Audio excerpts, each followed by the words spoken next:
Welcome back to the channel, everybody. 49ers First Takes here. I'm going to just start calling him my co-host. My co-host here, Sterling Bennett of 49er Access. We're going to talk about the 2025 NFL Draft. It was a long weekend. The Niners made all 11 picks. So we're going to get into all that and a little bit of post-draft. And it was, I guess some of it was pre-draft news as well regarding, the 49ers as a whole. So, Sterling, I know you say you're tired. You haven't had any rest since the draft started. Are you ready to do this? I was born ready, Aaron. I love draft weekend. It is my favorite weekend of the NFL season, besides if your team's actually in the Super Bowl. So 3 days of uninterrupted football is what I dream about and what I live for. And so I'm ready to go through 11 draft picks with you and all the off-the-field stuff that comes along with it. So let's dive into what this draft class has given San Francisco. Let's do it. So we did you did a mock draft on my channel, one of your last mock drafts, but not your final mock draft. And with your it was just as wrong. Right. But with mine, you actually got, when we did it on the channel, you actually nailed the first pick at 11, round one. Michael, I don't know if I should call him Michael or Michael Williams, edge from Georgia. You picked it in your mock, and who the 49ers went with. They say he's a raw, maybe not super experienced edge rusher. He's like moldable clay. They think he's going to be the perfect kind of fit for a guy like Robert Saleh. And the theme that's going to come through all these picks that we're going to go with, that we went with, is a lot of it has to do with really good run defense and how they set the edge and how stout they are. So that was kind of one of the things they talked about with Michael Williams. Williams, edge, Georgia. What was your overall take on the pick, seeing how you were the one that kind of called it on our last live stream? Yeah, I think when San Francisco put the pick in, I think it was pretty obvious who was going to be at that point in time. John Lynch kind of gave it away of what they like in edge rushers and, having to set a hard edge. And that put people down the path of either Shamar Stewart or Micah Williams. And the quotes that were coming out, it was like, this just screams Micah Williams. He's a guy that, maybe is not as raw as Shamar Stewart, isn't as big of a project as Shamar Stewart. There's more production compared to Shamar Stewart. But that was kind of where things were at. Like, which edge rusher is it going to be? And, some folks thought Jalen Walker. I didn't buy that. He's a tweener to me. I wouldn't want him in San Francisco. He went to Atlanta. But I think Micah Williams is the right pick. It was a good pick. I don't think it's an A+. But this is a draft that didn't have many of those in the first place. And so you have a draft class that has more of kind of a pick your poison. You have to find your scheme fit, the guy that fits your defense, your offense. And I think San Francisco did that for a team that was atrocious last year at stopping the run. They get a 20-year-old, 6'5", 265-pound monster on the edge that I do think has some pass rushing upside, but a very violent player, a lengthy player, 34 3/8 arms. He wants to win with power. And I think that's a reoccurring theme through about their first, handful of picks in this draft. Alfred Collins, Williams, and CJ West, all of those guys are power players. They want to push the pocket around and they want to be bullies again. And while you can certainly poke holes in that in certain places, there really isn't the pass rushing interior guy yet, although I do think CJ West can be that for you. They essentially just said, we're not going to take the fastest guy. We aren't going to take the most polished pass rusher. We're going to take these bull Russian, hard-nosed mother effers that want to just knock tackles and guards and centers on their asses for the next 50 plays or so, the next 4 quarters. So I like the pick. I think it was a good pick. I know many folks are kind of skeptical of what he can do at the NFL level, but I think San Francisco's day one, at least, it's really, really hard to say it was a bad day compared to other drafts out there. I would give it a B+, and I really think he fits what they want to do on the edge. So 2 thumbs up from me. Yeah, a lot of the picks that they made and a lot of the stuff that they said after they made picks with guys and with certain things that they have for them and plans that they have for them in mind. They specifically targeted certain players. Yeah. And one of the things that I remember John Lynch saying is maybe this draft isn't as top heavy with what you'd consider elite talent, but it was kind of full of a ton of depth. And I Yeah. think the 49ers, considering the haul of picks that they had, you can essentially say that they got themselves a good amount of depth, or at least took the picks that are already on the 49ers of the players and made them depth, and maybe got some guys that will, eventually be frontline players. I thought the Michael Williams pick was, I mean, they couldn't stop the run to save their life last year. They were bad. Right. They were really Yeah. bad. The Buffalo game to me, I knew the season was over already, but the Buffalo game to me just In the Packer game before it. it was just awful. It was all Yeah. year pushed around. Second level got obliterated. Fred Warner is at his best, and guys like him, when they have a defensive line that can penetrate and they can kind of scrape off what's left. But when offensive linemen are getting to the second level, or you're not seeing guys until they get to the second level because of the defensive line and what they can't do, that screams a problem. And from just all the talk surrounding the draft, the Niners have a plan. They sat down with Saleh, it looks like, before the draft and kind of looked at what Saleh is looking for his defense, his type of guys. So I think that's maybe where some of the disparity is with some of the picks to to the people that did it, like yourself, that did a ton of mock drafts, that maybe, the 49ers were looking at things in a completely different fashion. Yeah. It screams in a lot of, especially a couple of the day 2 picks where a lot of people think the Niners reached. So, yeah. I do think that, and I think there was a report today by Matt Mayoko saying that before Saleh even talked to the media, even went to a podium, which he hasn't yet, he sat down with the personnel groupings, the scouts, and said, "This is what I've learned. This is the guys that I like, and this is the guys that you like. What have you guys learned since I've been gone?" So, and I think it shows. A lot has been made of a return to form. A lot has been made about Saleh being back and a rekindling of the magic of 2019 again. And, it's funny because they did a lot of or they kind of, I guess, not on purpose, or at least like not a 1-for-1 example, but they are trying to recreate what that 2019 team had. It's not there yet. They have some holes. Again, I'll always go back to, it would help to have Leonard Floyd and Malik Collins still on that defensive line. It wouldn't help a ton, but it would help a little bit and kind of, I think, give a clearer picture as to what the team would look like on defense. But, Michael gives you that inside-outside versatility. He's strong on the interior, on passing downs. He can move inside if you want to bring in Yetur Gross-Matos or Samaquanu. I think that Michael, and it's funny because I think in this draft that I mentioned on my own show, that there weren't many 3-down players on the edge. Like Shamar Stewart's not a 3-down player. Yep. James Pierce Jr. is not a 3-down player, at least yet. He could be, but he's not yet. And so, like, Jalen Walker is not a 3-down player. And I think they got a 3-down player. Like, they got a guy that they can play on base downs, on the outside, set the hard edge, and then, where they do lack currently as an interior pass rusher, Michael plays inside. And I think that you can utilize that where you have, Nick on the edge and you have Samo on the edge and you move Michael inside, then you have probably CJ West, or maybe it's Alfred Collins, and say, go get the quarterback. Maybe it's Clea Davis. Maybe he grows in year 4 now, or year 3 now. So I think having the versatility, and I think it's funny because, you love that, having a 3-down player, and it took a long time.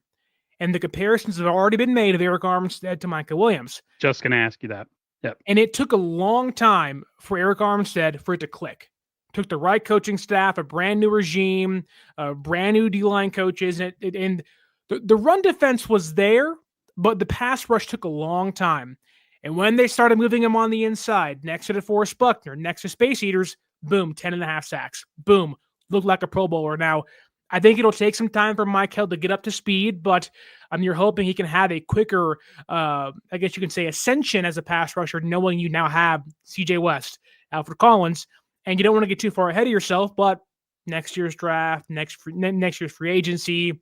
They're going to start adding pieces in there. And if Saleh can stay for more than 1 year, you're going to really see what this team can do with the people they picked this year. So it's a really good start. And I can argue that they got 3 starting caliber defensive linemen in this draft through their first 5 picks. So I love what they did on the defensive line.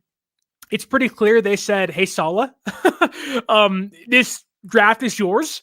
Help us, save us from our, I don't want to say mistakes, but we had to undo some things and save us. So I think it was a good pick. I do want to ask you this still, because there were a lot of players on the board there at 11. Almost every single person we've talked about, the consensus said should go to San Francisco, was on the board. Micah Williams, Walter Nolan, James Pierce Jr., Mike Green, who dropped to the 3rd round to the Ravens. Derek Harmon was there. Jalen Walker was there. Like, to me, it's a real sign of confidence that San Francisco said, everybody we like's there, but we like you the most. Then reports come out saying they were going to trade up to 8 to get Williams. So, yeah, what'd you make of that when the reports came out? that they were going to trade up to 8, that they fell in love with him. They fell in love with him. They have a specific role for him on this team. I think he was part of their 30 for 30 visits, right? Yeah. Okay, so they it kind of goes, it's kind of a theme with their picks. It always seems like the Niners have a bunch of players come in and then they end up drafting them. Yeah. And they tend to have a role for guys, and they were able to get their guy. I thought it was interesting because I didn't do much for this past draft, but You were Mike the silent Green, assassin this offseason. The Mike silent Green, assassin. yeah, I was a silent assassin, the silent ass assassin, because I was ass. I should have did more draft research, but no, the Mike Green thing was interesting because I kept telling my brother he'd be a perfect guy to double dip if he keeps dropping, and yet the Niners he only selected one edge guy, and yep, the comparisons, they said it, and I thought about it myself as soon as they started talking about it in the draft coverage about a guy that can play both inside and outside. I automatically thought of Eric Armstead. Yeah. Eric Armstead had a lot of injury issues though, so let's hope and pray that Mikael Williams is not that sort of player, because that's been a big pushback from fans of like, well, he had an ankle injury last year. What's the deal with that? He's healthy. He even said in his press conference to the media, I shouldn't have played on it. I just didn't want to not play. Like, and to me, that shows you he's a dog. Literally, Yeah. he's a bulldog last year at Georgia, but he's not going to quit through injury. And that's a draft year for him. He could have easily sat out and gone back to school next year, not, risk injury. He said, nope, I want to prove it to myself and my teammates. I want to go out there, go to the CFP and try to win a championship. And to me, that screams San Francisco 49er. If you're willing to leave NIL money on the table for yourself, leave, maybe your career on the line if the injury gets worse, you never know. And so that's to me a big plus for him, but also he's fine now. Didn't need surgery. Everything's all healed up. Honestly, the fact that on day 1 of OTAs, you're going to see 3 dudes that are like 320 pounds, and then you have a 6'5", 265 dude walk out there, it's going to be like, holy hell. They got This some is a big scary front. this is a little bit different. They're going with bigger, slower, a bit more space eaters, more pocket pushers, which is something, we run the wide 9. Everybody expected to be rush the passer. One of the biggest issues the Niners have had with the wide 9 when they've had bad interior play is that guys just step up in the pocket and eviscerate them through the middle constantly. And what I've seen with Philly in the Super Bowl is they got pressure not only from the interior, but they got it from the exterior. And when you're getting bum rush from Nick Bosa outside and you can't step up and you're trapped, it's amazing. We haven't had that in a really long time, probably since 2019, where we had D Ford and Bosa off the edge, and then we had 2 dogs in the middle who essentially were tearing the pocket up from the inside. So that was nice. I guess we could get to the second pick. Well, first, there's some comments here from Benali P and Kawachipto talking about Mike Green, and I think it's a good point because we talked long and hard about Mike Green, how the traits are there, the sack production's there, all of it's there. Right. And I think again, we talked a lot. The biggest red flag was the off the field stuff. Is it real? Is it not? Like what's going on there? And there was a lot of kind of fog of war. You're trying to sift through it and figure out what's the truth here and what's not the truth. And it's pretty clear that the NFL, in their private investigations, their top 30 visits, found that there was clear red flags that we're not, going to know until we find out on draft night. And he didn't go on day one. He fell all the way to round 3. And there are even some people saying, why was he drafted at all? And I get that, but I think the NFL looks at it and says, if you can keep your nose clean, you're a great talent, and it's going to be a steal for the Ravens. But on top of that, it's like San Francisco in particular was like, ain't no way in hell. And honestly, 32 teams twice said, ain't no way in hell you're coming to our team, because those red flags are serious. We're scared. And it tells you everything you need to know, that there was a panic button fired off by every team in the NFL saying, no, not a chance we're taking him, especially in round 1. Where guys are getting $10 million a year now as first-round draft picks. So I'm happy Mike Green didn't come to San Francisco knowing the red flags he has, but also hoping that in some way what the accusations aren't actually true. I really hope it's not the case for his case, but if they are true, then get out of the NFL. That's the way it works. Yeah. And I myself wasn't surprised that it took him as long as he did to get drafted. Right. And I kept saying to my brother, I would love to get a double dip, but he has serious character issues. Well, then we learned how much it costs to double dip. Falcons traded the Rams a first round pick to go to like pick 26. It was like, what the heck? Why? I wouldn't have done that for anybody. So, but I do get your point. Double dip, get maybe 2 premier edge rushers in this class, and just have this fearsome threesome of Bosa, whoever else you get, and Micah Williams, and go berserk. But I do think San Francisco made it forward on the interior with the next few picks with Collins and West. Yeah. Round 2, pick 43 out of Texas. 49ers draft defensive tackle Alfred Collins. He just is a massive human being. Again, pocket pusher. Bad run defense last year. Absolutely got eviscerated by everyone and everything. Yeah, just didn't matter if it was quarterback, running back, anybody. So I feel like there was a theme. We kind of had a feeling based on the players that were let go that the Niners are going to be hyper aggressive. Yeah. Especially when they let go of, like you said, Leonard Floyd and was it Malik Collins? Yeah. Like right in the midst of free agency, and then didn't bring anybody in to at least replace one of them. They essentially put themselves in a position, and I still question it, that they had to draft it and then hopefully it hits too. Like the Niners have really painted themselves into a corner. I know John and Kyle were asked about the 1981 draft that brought in Carlton Williamson, Eric Wright, and Ronnie Lott. And, John Lynch said we can only hope that that's the kind of haul we get with some of these young players. So, thoughts on Alfred Collins? Yeah, I think, is he who I would have taken? Maybe not, but I think he's a darn good football player. And, to be honest with you, I also wouldn't be shocked to see if San Francisco, because again, this draft class is so polarizing. It's all based on schematic fits and whatnot. Is it not just consensus? Some of the defensive tackles didn't fit San Francisco. And I think Alfred Collins, if we learned one day he had a first round grade on him, wouldn't be shocked at all. I think that when you're 6'6", 332 pounds, very similar arm length, albeit longer arm length than Micah Williams, 34 and 5/8 inch arms. You're getting just two, not just like width-wise space eaters, but you're getting guys that, while they're being blocked, can still make tackles, still go for the quarterback, get their arms in the air, grab ball carriers, and make plays still, and even force guys further out of the pocket. So a lot of that, to me, is valuable. I think arm length, we make so much of it about, Will Campbell has 32-inch arms. You can't play tackle. Well, you want to get inside a short arm tackle's chest, you got to have long-armed guys on the interior, on your defensive line.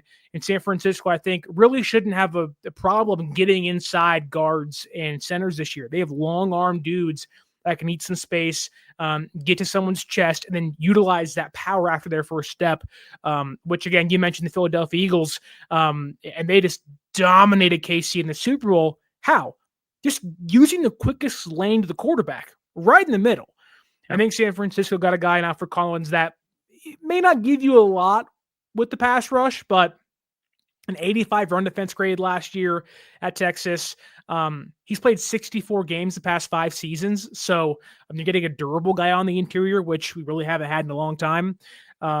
He has great awareness. He had 6 batted passes the last couple years. That was a stat I read about Darius Alexander from Toledo.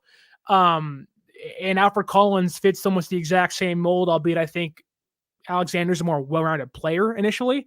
But he plays 3 technique. He can play nose tackle. If they want to run those 5-man fronts, he can do that for you on the interior. He's not a very explosive player, and I do think there is some limitations to his game where he could be a 2-down player for you initially.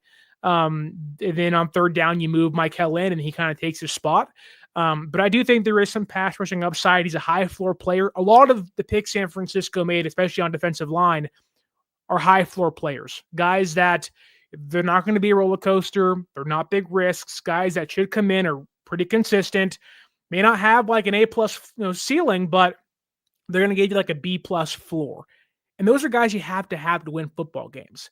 Those are your Milton Williamses, your Eric Armsteads, that sometimes your DeForest Buckners, guys that are going to be really consistent a lot of times. And I'm not saying that Collins is those players or Williams is those players, but consistency wins you a lot of football games. And San Francisco was one of the least consistent teams the last couple of years on the defensive line. So I love this pick. I like this pick a lot. I think they were shocked he was there at 43.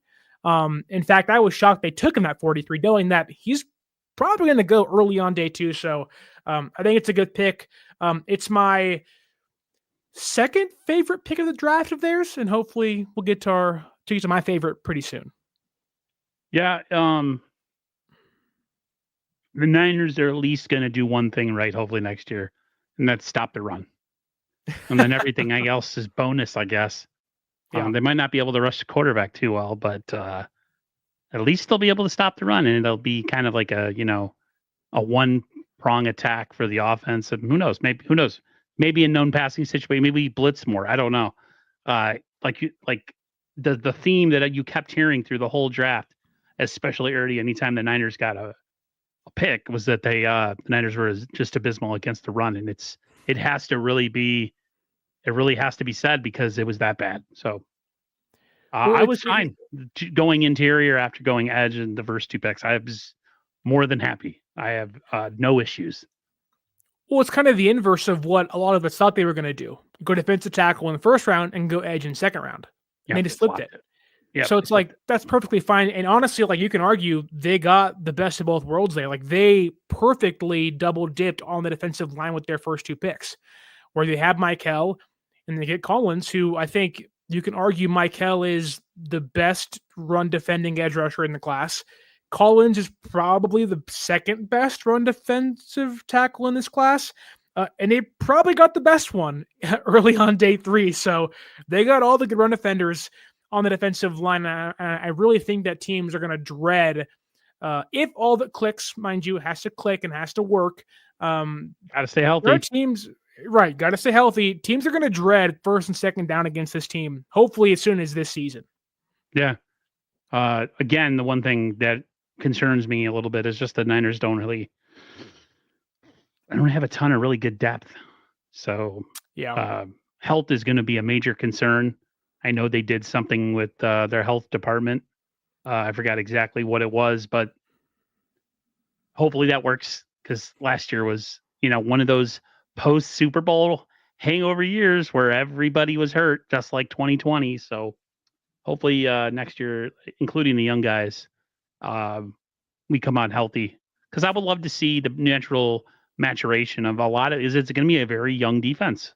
Yeah. And I'm sure we're going to struggle at times. You can almost guarantee it, unless they just come out fundamentally on point first game. I just, I feel like young defenses can take time, and then when they get it, they get it. So more onus on the offense, maybe to come out a little stronger early in the year and kind of help out a young defense. But that's, months down the road. Anything else you want to talk about, or you want to go to the next pick? Well, you mentioned blitzing, and I think the next pick kind of exemplifies what you're discussing there. So let's go to the next pick, and we can dive into that for a second. Round 3, pick 75, Nick Martin, linebacker, Oklahoma State. Say what From you everything mean. they said in the draft, he's essentially a Dre Greenlaw replacement. Speed, missile, likes to hit things. Kind of sounds like Dre. Hopefully he doesn't have the same injury issues. But yeah, I was okay with this pick too. I hate to say it, but like really, linebacker, I would have loved edge. But then I thought about it, like, are we really sold on D Winters or Tatum Bethune or any of these guys that we have next to Fred Warner? Mm-hmm. Apparently the 49ers, I'm not saying that they're not sold, but apparently the 49ers thought that if they had an opportunity to draft another, clone-ish version, another young, less injured version of Dre Greenlaw, and they went for it. So I was okay with Nick Martin. I know some 49er fans weren't as happy. I would assume that you weren't as happy with the Nick Martin pick. I wouldn't say I'm not happy, because funny enough, in a lot of my earlier mock drafts, I did mock Nick Martin to San Francisco. He just was a day 3 guy. I think that's the big issue a lot of people have with this. It's not that the indictment isn't on Nick Martin, the player. The indictment isn't on Nick Martin if he can play at the NFL level, if the traits are there. It's just, where do you get the best value when you draft a player like him? Is it on day 3? And look, we have no idea what those conversations are like, what other teams' draft boards are. Maybe the media and the pundits were a lot lower on him than the actual NFL was. That was seen a lot during draft day. And so, we may sit back and say, well, you could have had that guy in round 4 or 5, whereas the NFL may say, no, that guy's a 3rd round pick. And that's happened plenty of times. It happened all weekend.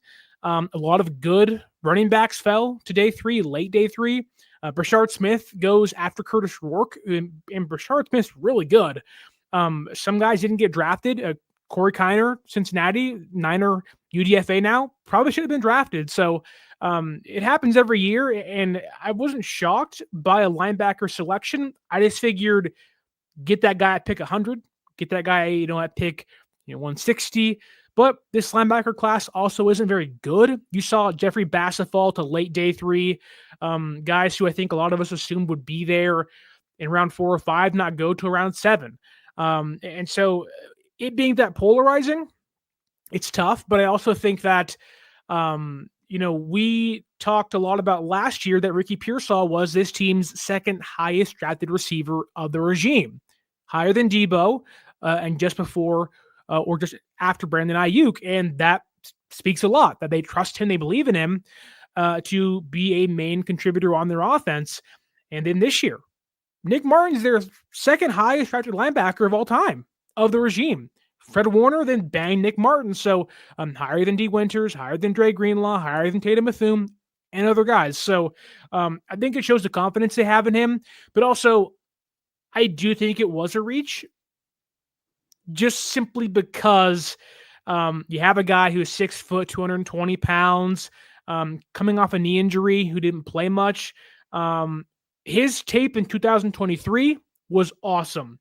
30 pressures, 6 sacks, getting into that blitzing conversation where maybe you have space eaters, you have that the base down look, you want to get inside, or maybe cause some havoc on 3rd down. West and Collins and Michael open up the holes. Here comes Nick Martin running through for a sack. I think that plays. I think that, like you said, he plays fast. He can go, one sideline to the other in kind of a flash. And sometimes he'll overrun plays. He's overzealous, but he wants to give you everything he's got. And that stuff matters in San Francisco. He's a high effort player, former team captain. All of those things tick their boxes.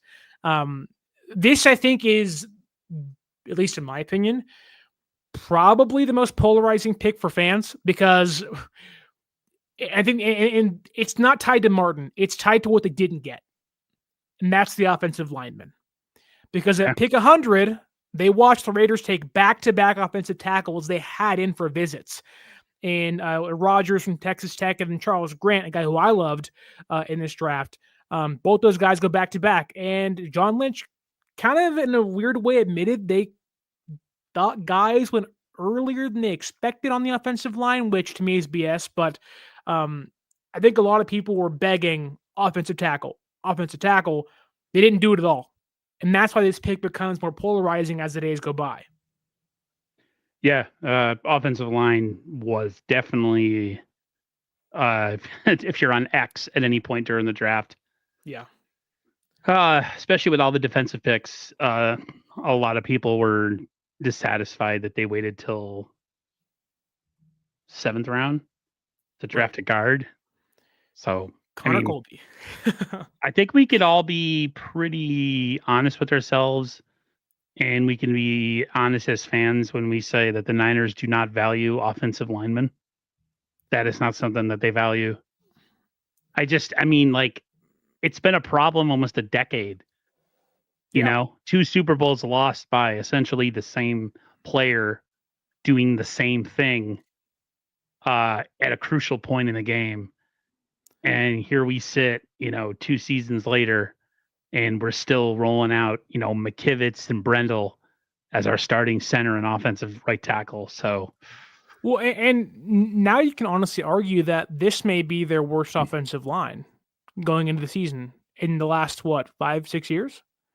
Like, it's not perfect. Like, you have some players that may become something, but Ben Barch, he's often injured. You don't know what you have in him, and they may find somebody. Matt Hennessy could be great as a left guard or a center, but you can argue that if Trent goes down, the season's over. Like, you don't have anybody behind him. Yeah, who's our swing tackle? Right. And so it's like they don't have one. And maybe it's Spencer Burford, but he kind of admitted last year of like, I like playing on the left side. So is that your left guard, left tackle, and you have to find a right guard, right tackle?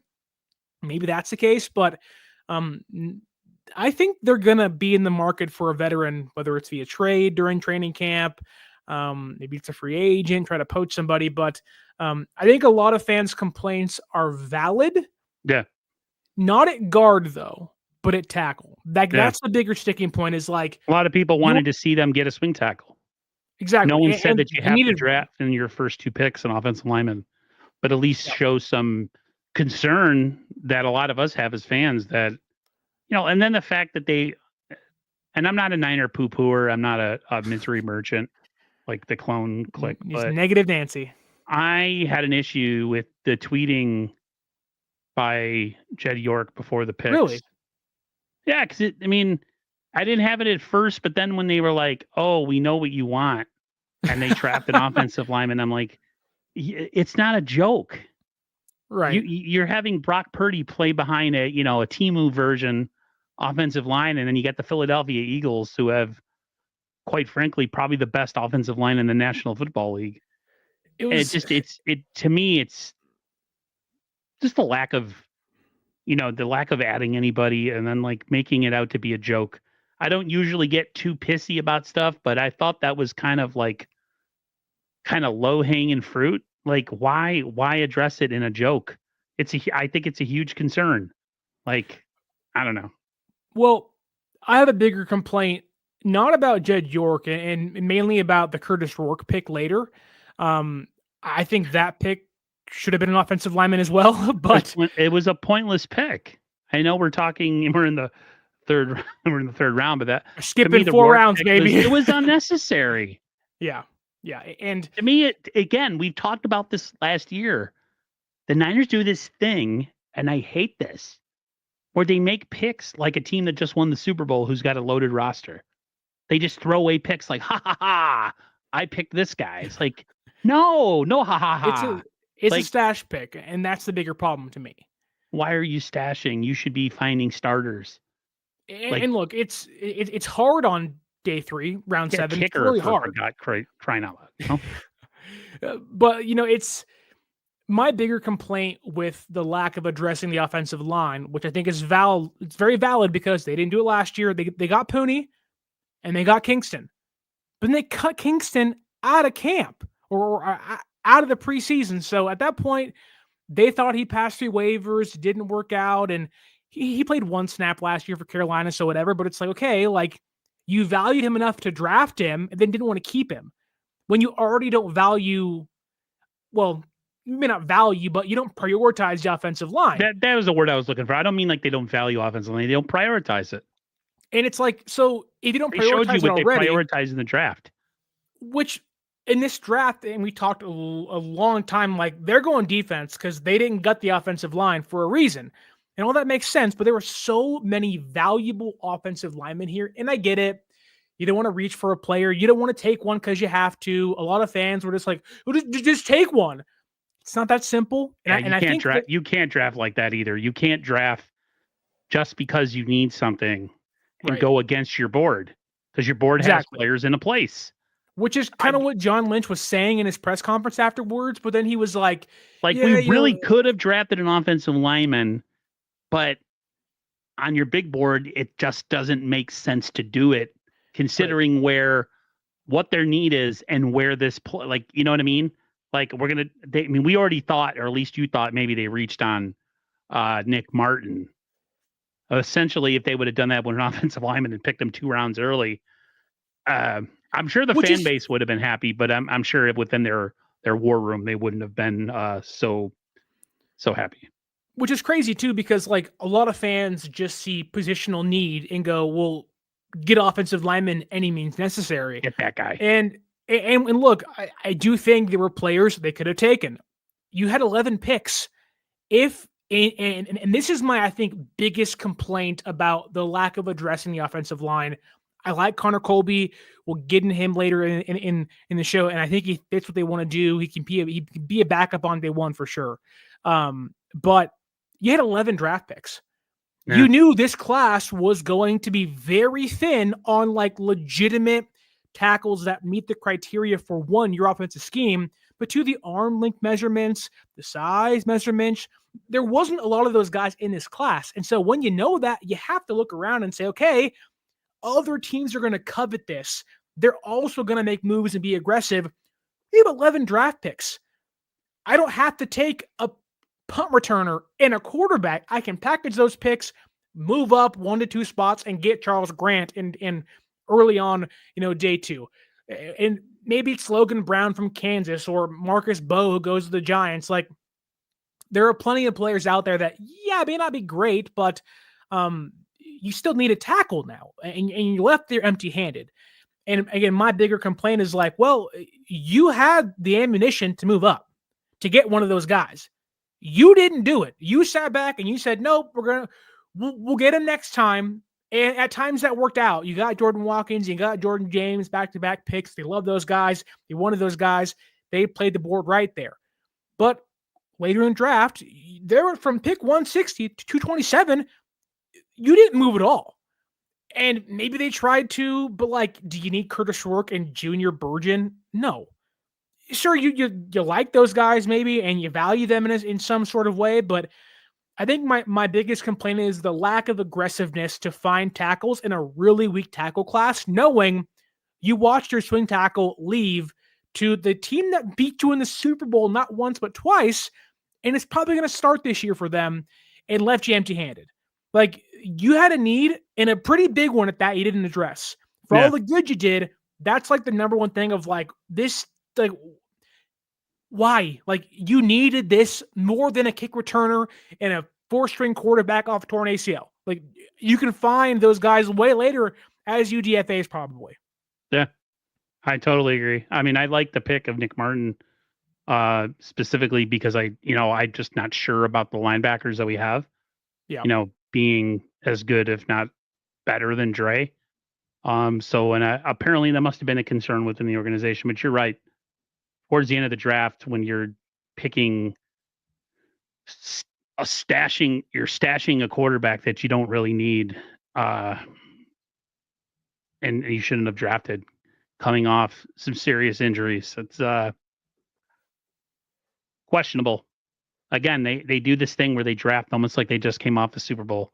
They kind of draft almost like they're the Eagles. You know what I mean? Like pretty But solid that, team, a lot of but the depth. Eagles drafted 2 offensive linemen. The Lions keep adding, the Chiefs keep adding, and Casey had needs, but it's like even teams that have legitimate offensive lines are still drafting them, knowing that some guys are going to leave, some guys are going to get hurt. You have a 17-game season plus playoffs. Guys are going to go down. You don't need 5 guys anymore. You need 6, 7, 8 guys. Yep. They barely even have 3, and that's the biggest issue. Like that's the problem here. Yep, I agree. I do. We jumped to round 4, pick 113. Oh, excuse me. Sorry. We jumped. It's still in round 3. Don't forget Upton Stout, man. Pick 100. Pick 100. Upton Stout, cornerback, Western Kentucky. Little guy. A lot of people are making the K'Wan Williams comparison, of course. Yeah. Small slot corner that played for the 49ers. So why not? Oh, that's what everybody does. They just compare him to somebody that was here. Thoughts on Upton Stout? Yeah, this was another one of the picks that fans were complaining about. Like, really, a nickelback that no one's heard about on, in round 3, that could have been your tackle. That could have been an edge rusher, blah, blah. And look, outside of offensive tackle, I think one thing they missed on, and this goes back to, the Curtis Rourke pick, not being aggressive, is I do think they should have gotten a pass rushing defensive tackle. Vernon Broughton, Aeneas Peebles, like there was day 3 had plenty of those guys still out there, Joshua Farmer, and they chose not to do that. And I can visualize as to why. I think they like what they have in CJ West as a pass rusher. But this was a pick I actually found myself defending more than not. 5'9" guy, 181 pounds, 23 years old. The value is a 5th round pick, per a lot of consensus, but really quick guy. He can click and close. He has that nice route squeeze to close on receivers really fast when the ball's in the air. Surprisingly, a strong dude, 21 bench press reps at the combines. Yep. That's crazy. He can play inside. He can play outside. They're probably going to be a nickel back at the NFL level. He plays bigger than his frame suggests as a tackler. He's a highly competitive, high motor guy, which San Francisco covets. Again, Saleh had very much a grip, a chokehold on this draft class for San Francisco, knowing the holes they had, but also I think there was some kind of luxury picks for them on mainly in the secondary, but maybe the Malik Mustafa injury dictates more of that than we actually know. Yeah. Sometimes he's not going to be a ball hawk. He's not going to be a guy that, you point to and say, wow, he's getting interceptions and forcing fumbles, but, he's a smaller guy too. But I do think that, he's going to fight, highly competitive. He's someone that I think will give you a good run defense. And look, even K'Wan Williams took a really long time to develop. Don't forget, I think he was a Bengal. He was a Browns castaway. They claimed him off waivers one year, thinking like 2018, 2017. It took him a long time for him to click, but it took a solid system for that to work for him. So there's a lot to like here. Was it a reach? Maybe, but my defense for this was San Francisco wants to keep Lenoir playing outside cornerback. They don't want him playing nickel unless he absolutely has to. They saw cornerbacks, Jacob Parrish, go off the board, other guys in that round 3 and said, hey, if we don't take him now, we aren't getting him at all. Like he's the next best nickel back on the board for us. And so that's why he was taken here compared to other guys. Do I love the pick? No, but I like the pick. I think it makes sense. He's a solid guy. Do you think a lot of these picks, and maybe some of them consider reaches for us, but considering how much, like you said, grip Saleh had on this draft because of the lack of bodies in the building, because of what we lost in the offseason, do you think that maybe some of what we consider reaches or what we considered like, oh, we could have got him 2 rounds later, might have had something to do with how much influence Saleh had on this particular draft? 100%. I think Saleh wouldn't have done this if he wasn't here. They would have went different direction. So let's say Nick Sorensen's here. You're looking at Jordan James and Jordan Watkins in round 3. I think that's the biggest difference. Like, yes, Sulla had his own reaches. Nicholas Martin, and maybe they couldn't have gotten him. Maybe they could have. Upton Stout for sure. Maybe a Marquis Sigel later from Kansas State. I But do like that pick, by the way. so do I. I like it a lot. But I think you can argue it kind of saved you from Shanahan's reaches on day 2 as well, where a lot of us have complained. Trey Sermon and Danny Gray and those guys who we liked coming out of college, but didn't click at the NFL level. Whereas you get those guys on day 3, that's fine. Those guys usually don't work out anyways, and so there's value there for Shanahan. And I think in a way it kind of, while Sulla had his own reaches for sure, I think it kind of saved us from the typical Kyle Shanahan really overdrafting a guy who maybe had a 7th round value on day 2 in round 3.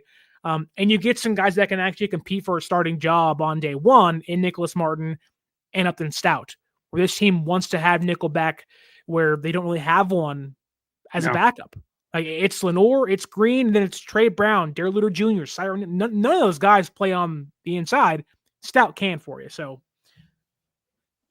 we'll see. I mean, I have a lot of belief in Salah, so I think my feelings are, TBD, to be determined, man. Wait till training camp. I'm sure you're going to be there looking at stuff, and I'm sure you'll have your own opinion on what you're seeing and report it. And you're trustworthy.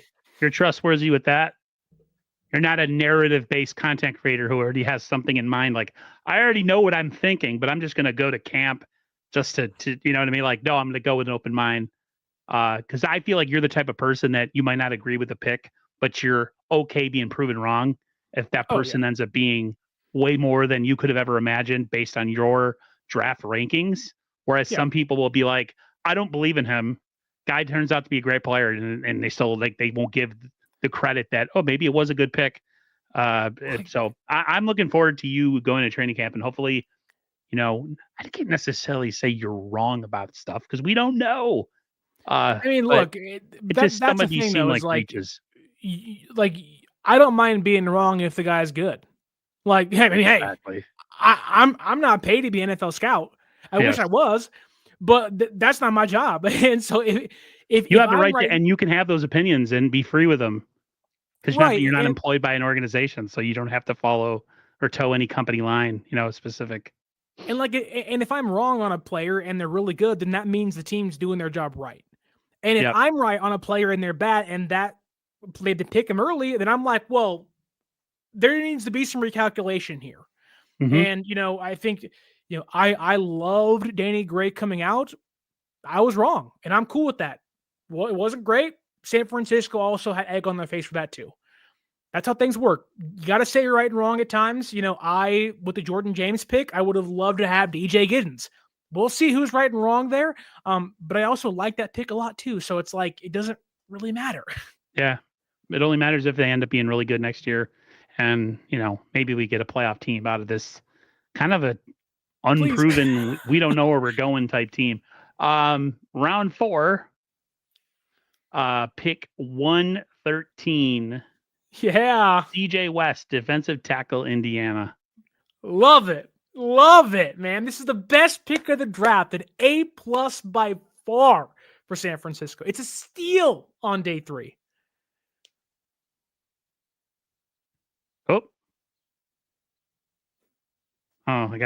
Go ahead. What happened?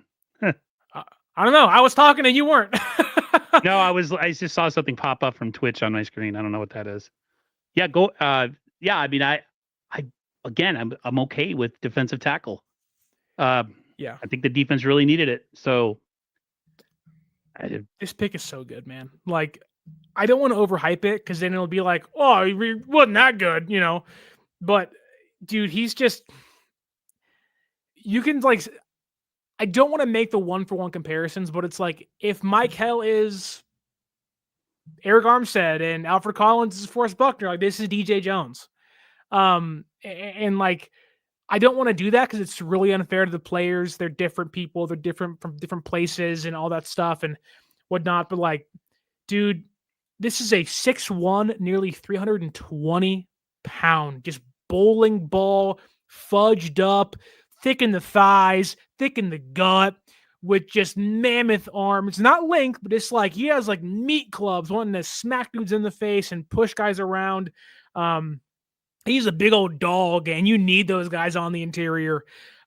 He wants to absorb double teams. He wants to work through double teams. He has a higher upside as an edge rusher, or not an edge rusher, as a pass rusher than I think people want to give him credit for. This is my favorite pick of the entire draft. I think this is like, I think that was kind of the consensus too, of like, oh my God, they really got CJ West. And I think when you look at it, if it means reaching on Nick Martin and Upton Stout to get CJ West, then let's do it. Like, I'm totally cool with that. I just love this guy. And I have a few stats for you that I think prove, why these are great picks. And obviously we'll see how the year works out and how these guys progress in a couple of years or so. But San Francisco last year had used 7+ box defenders, nearly 76% of running plays. That was the 7th highest number with 7 guys in the box. They had the 5th highest number with 8 guys in the box. They were just loading that box trying to stop the run, and they couldn't. They were 29th in EPA against the run, 29th in explosive run rate, 31st in rushing touchdown rates, 24 negative runs created, 24th in yards before contact. Before the draft, I saw all those things and was like, this is an Alfred Collins, Walter Nolan, like Tyreek Williams, CJ West tweet. And then they got 2 of those guys. And you're like, yes, like this is exactly what they need. When you read statistics off like that, this draft, as much as some of it, we don't want to admit that, maybe it was a reach, they needed it bad. Like they were bad last year, dude. Yeah. Like the untouched guys being untouched in the secondary. All last year, like constantly. Second level, nobody touching anybody. Awful. It's funny because one of my biggest takeaways from this draft was, okay, maybe they didn't get you a 3rd down pass rusher on the interior. Maybe they didn't get you an offensive tackle. I think it also shows you how much they believe in the offense a lot compared to the defense. That said, they added almost 650 pounds just to the interior defensive line. That's a lot of freaking weight, man. That defensive line right now, the way how much I weigh. That's so much to just add in one draft. But also, like, San Francisco to me had a really hard time getting off the field. They were always gassed, and one thing that teams are going to have to do against San Francisco now, if these guys come in and play how they played in college, is you're not getting 4 yards on 1st and 2nd down, giving you a 3rd and 2. You're going to find San Francisco's defense in more of a 3rd and 6, 3rd and 7, 3rd and 8. You're going to find that they're going to give their defense more of an opportunity to get off the field earlier on downs or in drives, and maybe force quarterbacks that can be trusted to make a 3rd and 8 throw to the sideline and get picked off for a pick 6, or get a pass deflection, or force quarterbacks like Stafford, whose arm is still good but still inconsistent now. Kyler Murray, and it's going to force quarterbacks to have to make plays. And when you have Lenore in coverage and Green in coverage, it just feels like that San Francisco is going to put themselves in a place where you're going to get 3rd and 8 and you can only get 6 yards. 4th and 2 got a punt. That's one place last year they could never get to with Nick Sorensen and the guys. A lot of 3rd and shorts last year. Again, it's a good point. Which leads to lengthy drives, guys getting worn out late in games. There's a reason why their defense was so bad in 4th quarters and blowing leads. They were gassed in the first 2 quarters. Shouldn't happen. The worst, when I think of 2024, the worst play I saw last year defensively, and sucks that Mustafa's hurt, was the Jair Brown garbage ass effort against Buffalo on that really long touchdown up the right sideline. I was so mad because it was just like, like the effort was so poor, and it was just. Do you think they make those sounds? This Well, that's how he looked like when he played. If that's your So starting safety this year, Aaron, you better watch out. I know. I'm not trying to be mean to players. Like I said, I'm not a misery merchant, but man, that effort in that game was just so bad. So yeah, hey, listen, they're getting really young on defense, bro. Yeah. Really young. It's like 22, 23, and 20. Yeah, they're getting really young, and That's hopefully a decade plus of these guys they're in getting the red and gold. fresh. There's a lot of wore down and tore up bodies that we let walk out the building. Real quick, it's funny. We're talking about, Nick Martin, and is he a replacement for Dre Greenlaw? And already Dre Greenlaw is dealing with an injury in Denver. Not Already. torn, though. Not torn. Not torn. Only but it's strained. just the fact that I think that somebody tweeted, I think the Niners on this one made the right move. And I'm like, yeah, they did. Dude, love Dre to death. One of my favorite Niner players ever. But he can't. He can't. His body just doesn't love him. I cannot tell you how many shows I did during the free agency leading up to it saying, like, look, I love Dre. I have his jersey in my closet. I wore it when he got hurt in the Super Bowl. It was heartbreaking. I didn't want to lose him. I don't want to pay a linebacker $10+ million a year when he can't stay healthy. And my first thought was, told you so. And I hate doing that because that's not who I want to be. I love Dre Greenlaw. But it's like, this is exactly why you shouldn't have signed him. It's exactly why I'm okay. He said no to you because you dodged a bullet by doing this. Told my brother, and he was because he was a big Dre Greenlaw fan, but he thought that the Niners. My brother's a Dolphins fan. For any of you who don't know, so we talk about our teams to each other all the time. And it's funny that his team got a really good draft grade, by the way, too. The Dolphins. Yeah, they had a great draft. They had a really good draft. And I was telling my brother, I said, "There's no way." I said, "The Niners." He's like, "No, they made the right move." He's like, "He's never on the field." Yeah. Like you can't put that much payroll on people that don't play. Same with Hufanga. He's had like one good year. Yeah. And the rest of the time he's been on the sideline. And then when Hufanga played, he wasn't the greatest. He missed a lot of tackles. He took a lot of bad angles. So, man, it's tough to lose those guys because they're familiar. We know what they do. And there's a lot of question about all these guys we're bringing in. They're all young. None have played in the NFL. Right. And, of course, if they struggle, all we're going to hear is, oh, yeah, maybe you should have played this guy, or maybe you should have kept this guy. And it's just so, it is what it is. You're not going to win either way. If you keep them and they get hurt, then everybody's pissed. And if you get rid of them and draft young guys who struggle at first, you're going to be pissed anyway. So exactly, it is what it is. What it is. Let's go to round 4, pick 138. Jordan Watkins, wide receiver, Ole Miss. Liked this pick. You liked it? Yes. Explain. Speed. The Niners are a slow team. It kills. They're slow. I love the Niners. Dre Greenlaw, Juwan Jennings, slow. Yeah. Brandon Ayuk, not a burner. Debo last year, no longer a burner. Kittle, great, not a burner. So I know that they don't use these guys, and they always seem like a wasted draft pick. And somebody, of course, they make Brock can't hit him downfield anyway, so it was a wasted pick. So take what you just said. A lot of people that criticize Brock Purdy, the arm strength's not there. It's a lot of guys waiting on their balls, albeit that's not always the case. What do you need from speedsters when maybe you have a quarterback that can't reach him or there's balls that are underthrown? What do you need? Great route running. And guys that can go up and get the football. Attack the football in the air, go up and get it. Ayuk is that way. Kittle's that way. Juwan Jennings is that way. Jordan Watkins is also that way. I have some stats for you. So, since 2021, Jordan Watkins has caught 50% of his passing attempts downfield for 20+ yards. Only 2 drops. Only 2 drops. It's good hands. Good hands downfield. On those passes of 20+ yards downfield, 1,008 yards, had 544 last year in 2024, 9 total touchdowns. He had 6 last year in 2024, although 5 came in one game, but still. And on top of that, and this is, I think, what I want to hit home here to everybody out there that criticizes Brock Purdy or doesn't like the pick and says, oh, he's Danny Gray 2.0.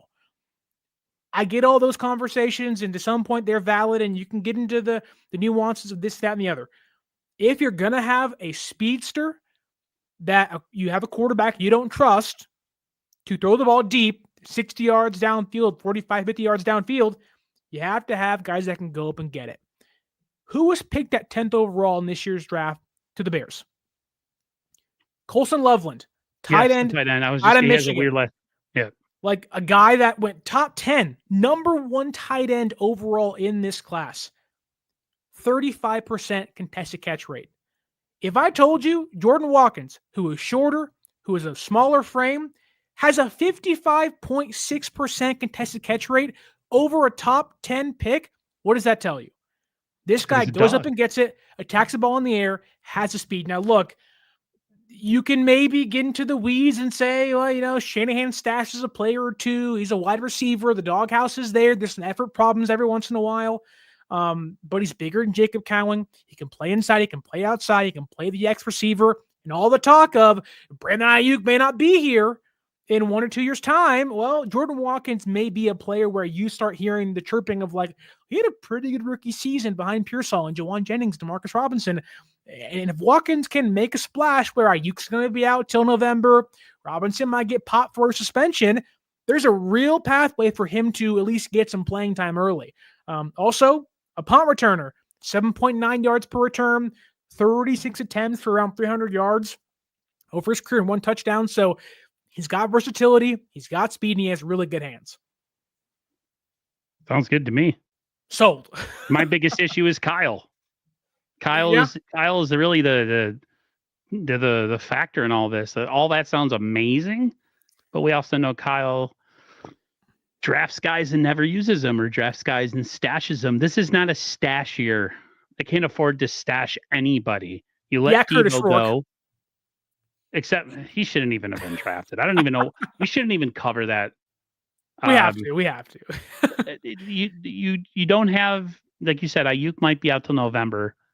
Robinson, who we got from the Rams, he might get popped for 3 games, mind you. For 3 games. So I mean, Kyle needs to go against type or go against old habits, and give guys opportunities. Can't you scheme men open, for crying out loud? Seems like everybody else can, And the thing I've heard about, they have Jacob Cowing.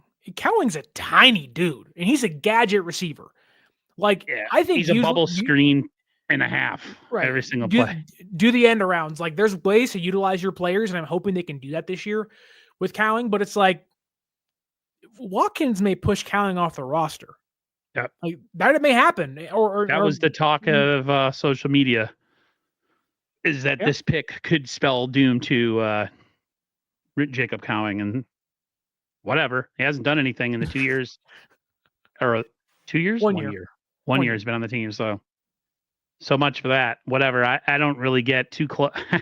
I do like you, Jacob. You're a good guy. You're a good guy, but I mean, like, you haven't done anything, so whatever. All right. Pick 147, round 5.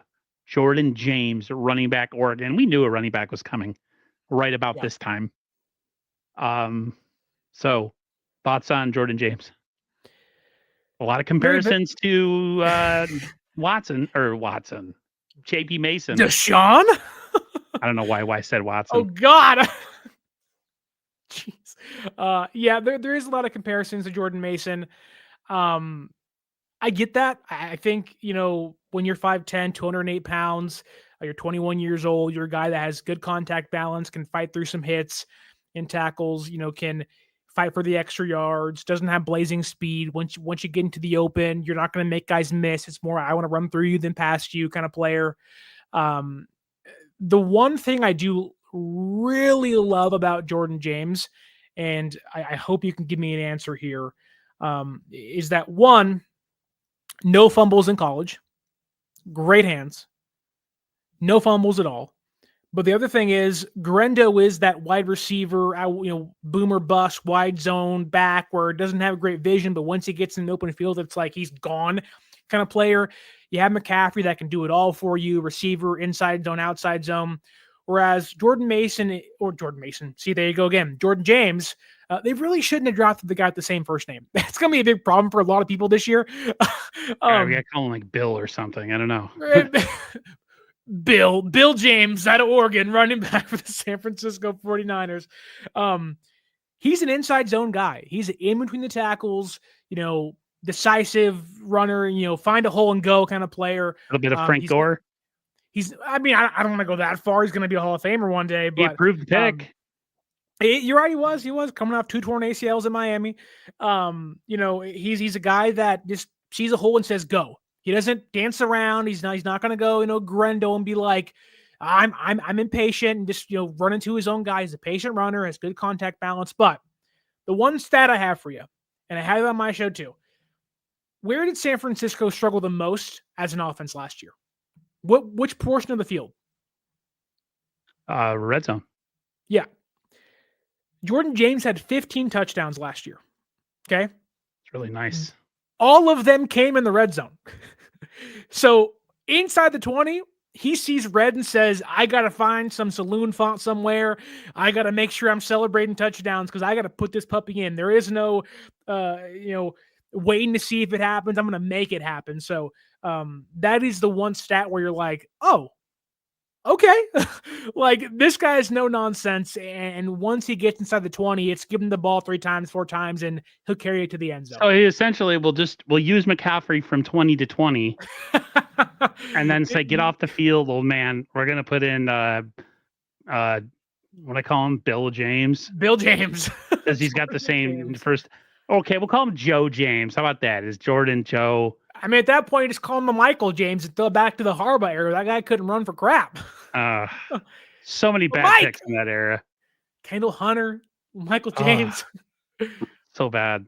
The only player out of that era that was any good played 1 season. Who? The linebacker. Oh, Chris Borland. Borland. He could have been an all-time great. Dude, don't forget Terrell Brown. He was awesome in the secondary. Yeah, he was good for a bit. Tremaine Brock was there too, man. Ooh, yeah, bringing me back.